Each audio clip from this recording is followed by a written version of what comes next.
I have the distinct honor and the pleasure to introduce somebody who's going to talk to you next, Kimberly Morin. She is the president of the Women's Defense League of New Hampshire, and she won't take credit for it, but I'll tell you, she is the driving force behind almost everything that we do.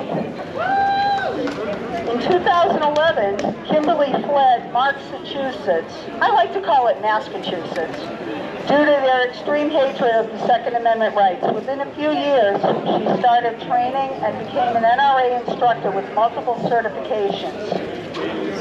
Kimberly also became a Second Amendment activist in the Granite State and is a founding member of the Women's Defense League of New Hampshire and the current president. Please welcome Kimberly Morin back here.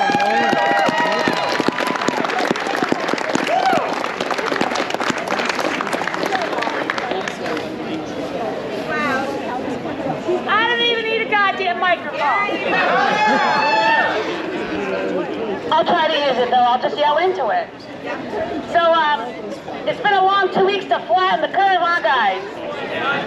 I'm glad to actually see most of your faces again. We did actually learn a lot over the past 2 years though, didn't we? We learned that the government can get people to do what they want, no matter how ridiculously useless or stupid, in the name of safety. We learned that a large number of Americans don't know how to critically think, or even think for themselves, and are afraid to question authority. We learned that rioting, looting, and burning down cities is perfectly acceptable if the woke mob is the one committing the crimes. We learned that toilet paper can actually be a hot commodity when the supermarkets are crashed thanks to government mandates. At least we know people are using toilet paper. Apparently it's still questionable whether or not people were washing their hands prior to the commie Chinese government's virus being let loose on Americans. We also learned that because of all of the above, there were an estimated 5 million new gun owners just last year alone. They also estimate that of those 5 million, around 2 million were women. And here we are. My hope is those women realize that our Second Amendment right is one of the most important women's rights issue in modern history.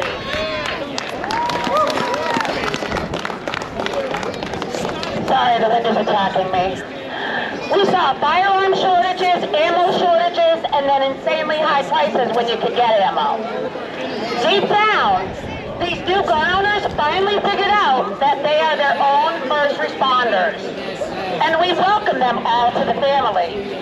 But, and there's always a but, some of these same people don't grasp how important our Second Amendment rights are, and are still willing to give up some of those rights in the name of safety. The government and media know that if they repeat a lie often enough, eventually people will believe it. We saw it happen in real time over the past 2 years. New Hampshire is one of the safest states in the country, and yet gun control representatives tried to push ridiculous gun control legislation this past session. One bill, sponsored by no other than David Misogynous, would have banned the open carry of firearms at, wait for it, rallies like this one.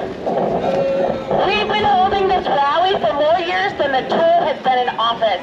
He knew damn well what he was doing. Of course, gun controllers aren't in control of the legislature, so zero gun control passed. Thank you, House Rep.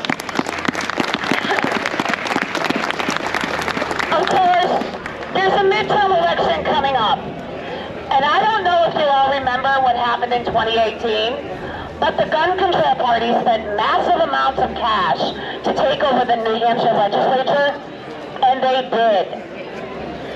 The only thing that saved us from getting red flag laws, which they passed, and other insane gun control shoved down our throats, was the governor's office. He held the line and vetoed all gun control legislation that was actually passed. Why am I bringing this up?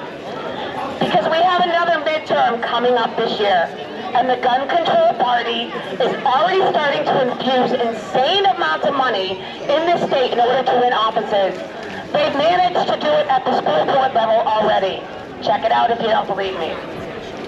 Again, people don't think critically and don't pay attention. When I say you need to get out and vote as if your rights depended on it, I mean it because they do.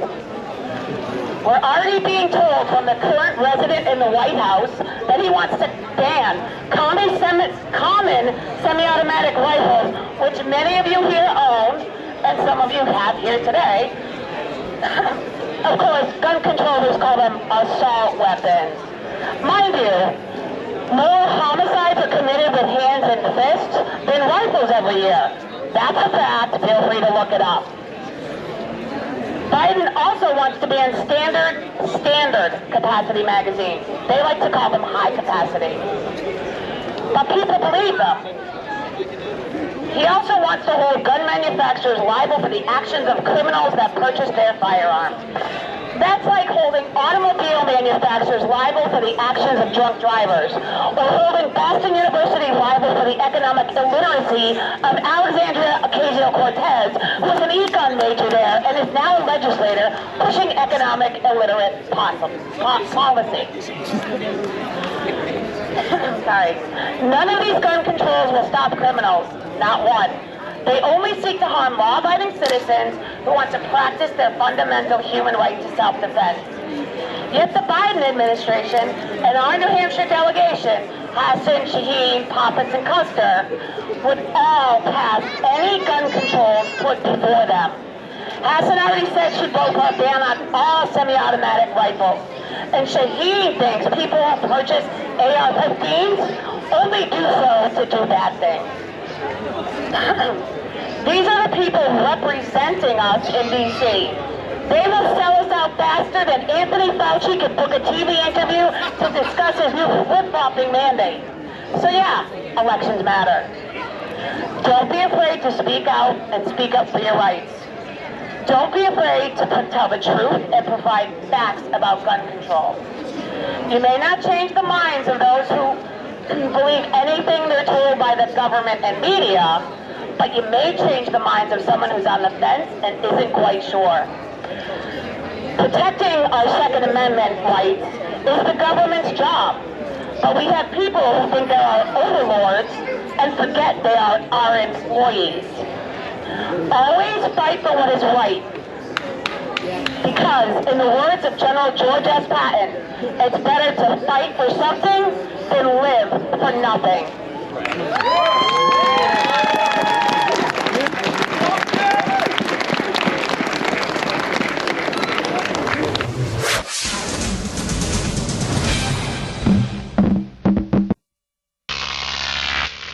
Crop TV.